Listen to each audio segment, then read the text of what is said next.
అయ్యా మహేందర్ రెడ్డి గారు ఇక చెప్పుర్రి అని చెప్పేసి అధికారులు కూడా ఒక రిపోర్ట్ ఇచ్చినారు. మీ అందరు కూడా చూపిస్తాం. అది ఒకవేళ నిజంగా ఆ రిపోర్టు తప్పు, నీది నిజంగా మరి తప్పుగా బఫర్కు ఎఫ్టీలకు వ్యతిరేకంగా ఉన్నదని చెప్తే నేనే దగ్గరుండి చేయిస్తా. మరి ఇన్నారా ఏమంటున్నాడు? అప్పట్లో పట్నం మహేందర్ రెడ్డి ఫామ్ హౌజ్ చెరువు భూమిని చెరబట్టే కట్టిండని కార్యకర్తలు కయ్యం పెద్దగానే చేసిరు కదా. హైడ్రా ఆఫీసర్లు పాతయి కొత్తయి కాయిదాలు మర్రేసి తిర్రేసి మొత్తానికి అది బఫర్ జోన్లో కట్టలేదు. ఉత్తగా మహేందర్ రెడ్డి సార్ను బదనాం చేస్తుర్రు.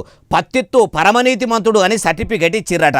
మళ్ళా మీదికెళ్ళి ఏమంటున్నాడంటే నేను వట్టిపచ్చి మనిషిని కాదు, మంత్రిగా చేసిన అనుభవం కూడా ఉన్నది, ఒక హోదాలో ఉన్న నా మీద ఇట్లా నిందలు చేసుడు ఎంతవరకు కరెక్ట్ అన్నాడు. అప్పట్లో అధికారులే కదా ఏది ప్రభుత్వ భూమో ఏది పట్టా భూమో రికార్డులకి ఎక్కిచ్చింది. లింకు డాక్యుమెంట్ల కాడికెళ్ళి చక్కగానే చూసిండ్రా. ఆయన కట్టుకున్న ఫామ్ హౌస్ మాత్రం పక్కా చెరువులనే ఉన్నదని చాలా మంది అంటుర్రు. కాంగ్రెస్ లో ఉండుట్లనే మహేందర్ రెడ్డి సారు ఇంటి జోలికి పోతలేరా, సీరియస్ గా ఎంక్వైరీ చేస్తలేరా